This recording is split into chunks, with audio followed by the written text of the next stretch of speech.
What's going on, guys? Matt Everett here with Lethal Camaro, and today there's a little bit of interesting news that kind of speaks to a few of the items myself and a lot of people have been talking about on the Camaro forums, on Impress, wherever. And that is that the Camaro has just been priced too high for the general consumer. Now, when I say the general consumer, it usually relates to the LT models, or in the Gen 5, the LS model. Now, for those of you who may not recall, GM was pretty clear that they were not bringing the LS model back for the Gen 6 model year. Now, I don't recall the exact verbiage they used, but I believe they felt the base LT1 model was going to suffice. It was going to allow them to be competitive in a price point as much as they saw. Now, what I don't think they did see was how much Mustang was lowering their price since the release of their new car. And in turn, Mustang was outselling Camaro pretty heftily up until last month, and that was due to Camaro doing some pretty deep discounts on their 2016 cars, and I'm sure we'll see those sales carry over into the October timeframe, considering the cars are still pretty deeply discounted across the board, and I've been seeing a lot of people posting about getting a new Camaro at a really low price. Now, the big news today is that GM has basically confirmed they are bringing back the LS model, and that will allow them to hit a lower price point. Now, I don't know the full details of what this LS model will be equipped with. I do know that it will be standard, and I believe it's only capable of being optioned with a manual transmission. And let's see here. And the big difference here, outside of the manual transmission, which I wouldn't say is a difference, is the price. Now, the current base LT, and sorry, I'm looking at my notes, price is at $27,595.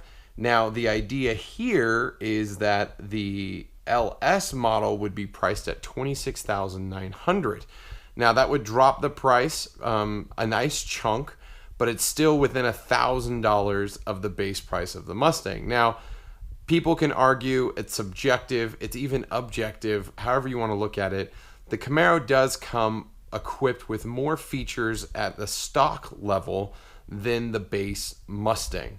Now, is that worth $1,000? Maybe this price drop will help appeal to a lower market, but overall, I believe this is GM saying, hey, you know what? We were trying to get out of the pony market with the Camaro. We wanted it to be more of a sports car. It didn't quite work for us. Now we're going for, okay, we need to get back and be competitive with the Mustang. We already know we have a better performing car. Now we need to get the price to be better performing.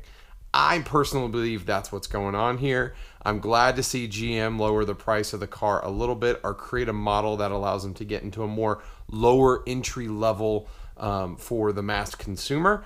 Now, how that will translate in sales, we don't know. It sounds like this LS model will appear sometime in the 2017 model year, but is it too little too late? I don't think so. The Camaro is still selling fairly well. It's not selling as well as the 5th gen was when the 5th gen first launched, but I do believe that they're selling quite a bit of cars, and it's aligning with how Chrysler and Ford are selling their cars. And I just think right now it's a very soft market for car purchases. Car purchases have been dropping, but we'll see. We'll see what happens. I can only pray the Camaro stays in production still. I hope the 6th gen isn't the generation to kill off the Camaro.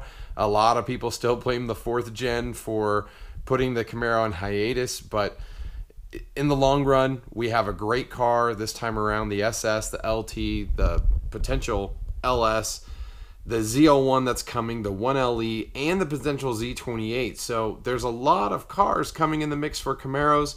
It's an exciting time. I mean, I would die to own a ZL1, but got to stay within the budgets, and hopefully one day I can get there. We'll see. But let me know what you guys think. Do you think it's a smart move for GM to roll out an LS car? Do you think they should just stick with the LT and the SS and the higher performance variants? I know there's a lot of guys out there that believe these cars should be V8 only, but I think they need to also understand without these V6 and now even the i4s, we wouldn't get to drive the V8s that we have today, or even the Z01s and the potential Z28s. So just keep that in mind and when you're making your comments below. But let me know. As always, guys, thanks for watching the video. Hopefully you enjoyed the content. Stay tuned for more news. I'm going to start covering it more often. You guys seem to like it. It's getting a lot of views, a lot of likes. So thanks for supporting the channel and the content. Let me know what else you guys would love to hear in the comments. And until next time, I'll see you on the road.